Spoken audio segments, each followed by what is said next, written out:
have another example of an equilibrium problem, this case involving tension. It's the hang in there kitty problem. So I have a kitten, the mass of the kitten, 0.400 kilograms. Kitten is hanging off of a clothesline that is 4 meters long when unstretched.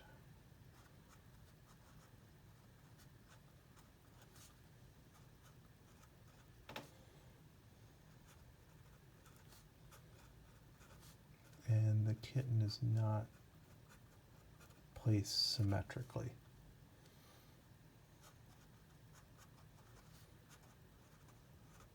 So the kitten is hanging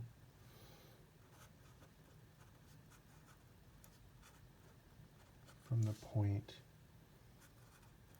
that was 3 meters from left end.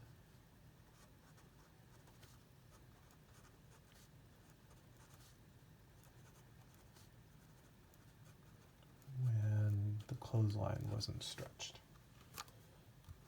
And we also are given the kitten stretches the clothesline by 2 centimeters. Down. And we want to find the tension in the clothesline to either side of the kitten. Since the kitten isn't placed symmetrically, we don't have an argument that the tension would be the same on both sides. So we have to account for the fact that the tension to the left of the kitten could be different from the tension to the right. Now, the first thing I want to do is work out what the angles are. So I make a little sketch. So the kitten displaces by 2 centimeters.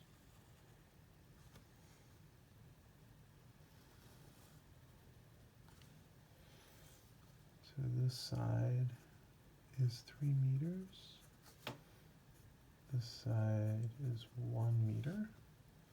And this side is 2 centimeters, so it's 0.02 meters. I'm going to call the angle to the left theta, and the angle to the right phi. The angle theta is the arctangent of 0.02 over 3.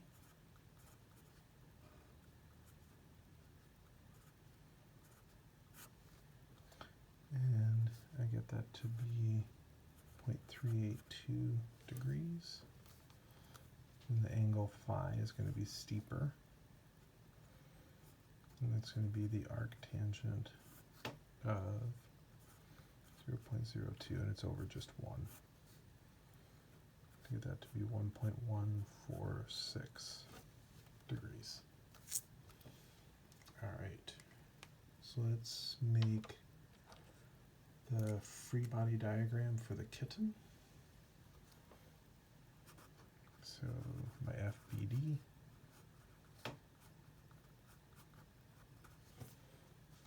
And in my free body diagram, there's the kitten. There is going to be a force due to the weight of the kitten, so gravity acting straight down. There is going to be tension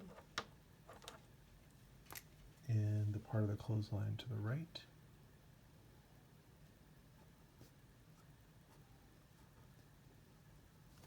So I'll call that T sub R, and tension in the clothesline to the left.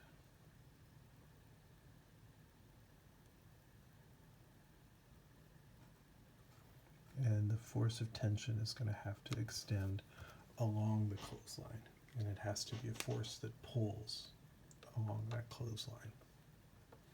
So if I go through and I add those three vectors together when they all have the right length, then they're going to sum to 0 in accord with Newton's first law of motion. So what basically is happening is the horizontal components of the tension are going to have to cancel. The vertical components of the tension are going to have to add together and become just big enough to cancel out the weight. So writing that out as a vector statement, we're saying that the sum of all the forces is 0, because our little kitten begins or remains at rest. And then those three individual forces tell me that tension to the left is a vector, plus tension to the right is a vector, plus the weight, sum to 0.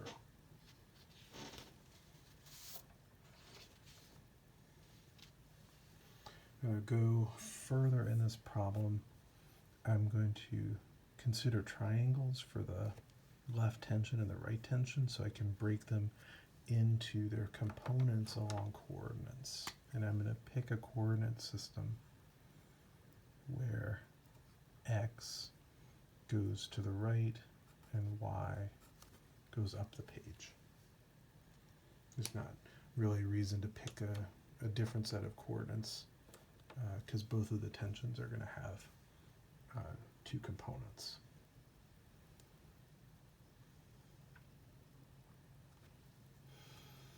All right, so if you look at the vector for the tension to the left, I can imagine that as a triangle where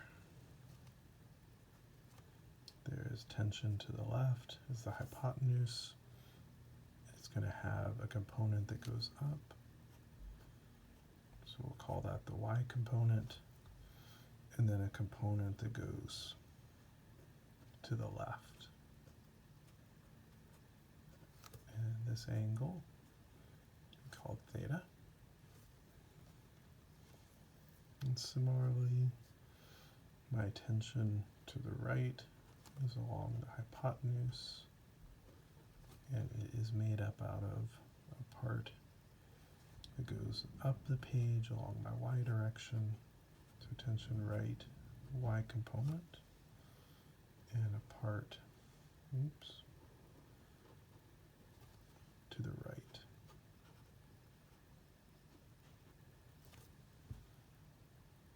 Okay, and then this angle we called phi. So I'm going to go through and write out Newton's second law of motion for each of the two coordinate directions that I picked for both the x direction and the y direction. The kitten begins and remains at rest. That is true for both of those directions.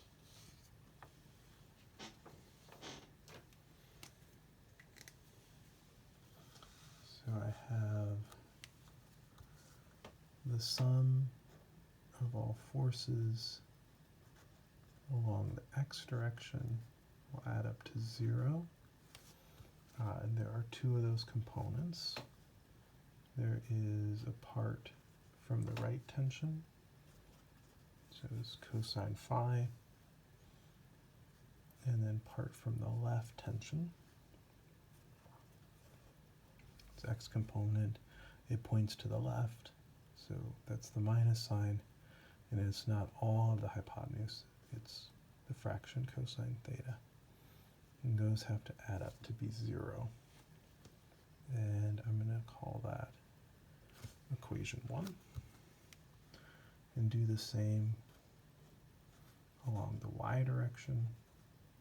So all of the y components of forces have to sum to 0. And there are 3 of those.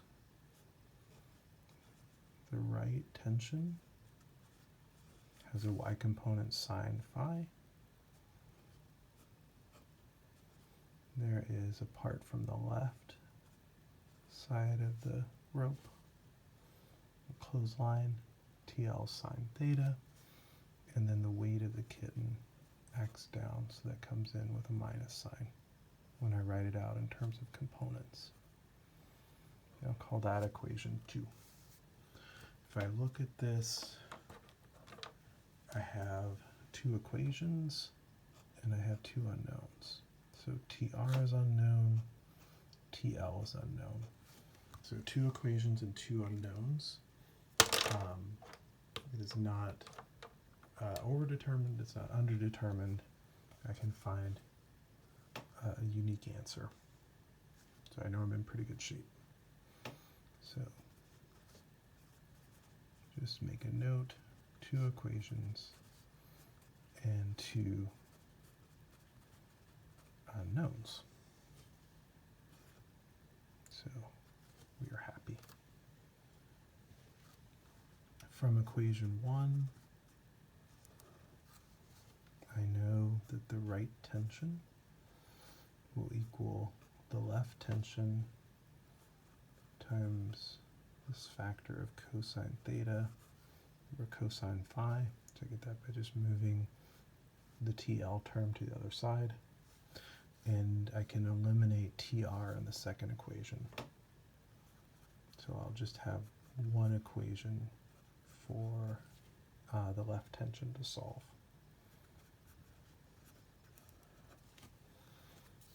So when I do that, I'm going to have the left tension times cosine theta sine phi over cosine phi plus the left tension times sine of theta will equal the weight. So I just moved mg over to the other side of the equation. We'll simplify this a little bit. Sine phi over cosine phi is tangent phi, and both terms on the left-hand side have the left tension in them, so I can pull them out. A common factor. So I'll have the left tension times the quantity cosine theta tangent phi plus sine theta equals the weight of the kitten. And this term in parentheses, doesn't look particularly pretty, but it is just some pure number.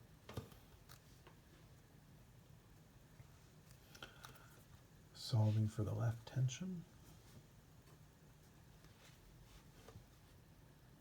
It's going to be our weight over our factor of cosine theta tangent phi plus sine of theta. Substitute in things for that. I'm going to have the mass of the kitten, 400 kilograms. Our kitten is on Earth, so 9.81 meters per second squared.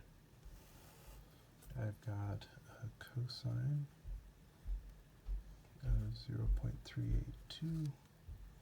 I'll have a tangent of 1.146 plus a sine of 0.382.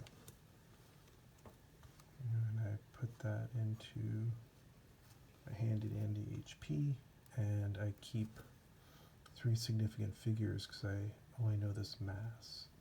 To 3 significant figures, it rounds to 147 newtons.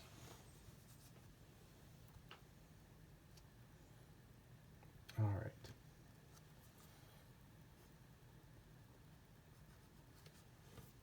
The right tension I can get once I have the left tension.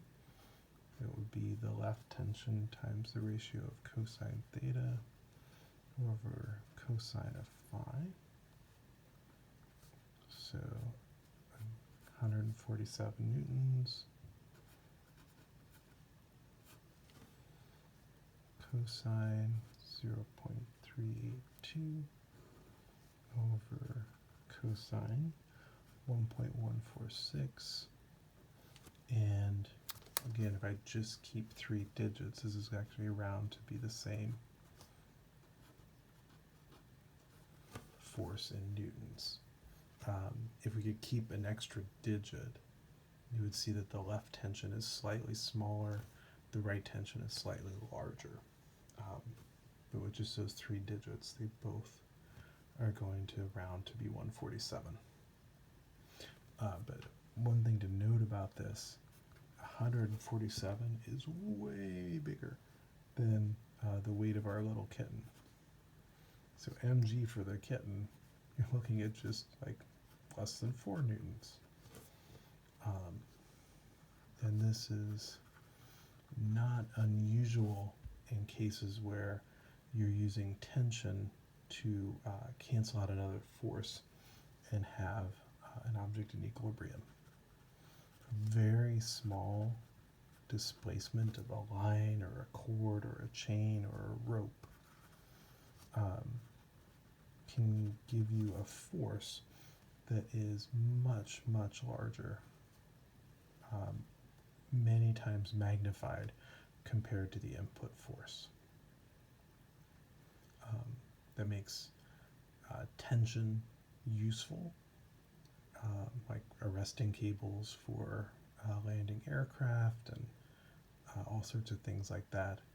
But also keep in the back of your mind that even for a small input force, you can have a very strong force within that string or rope or thread or whatever it happens to be, and you can quite easily get to a point where tension causes the object to fail, and that can be catastrophic.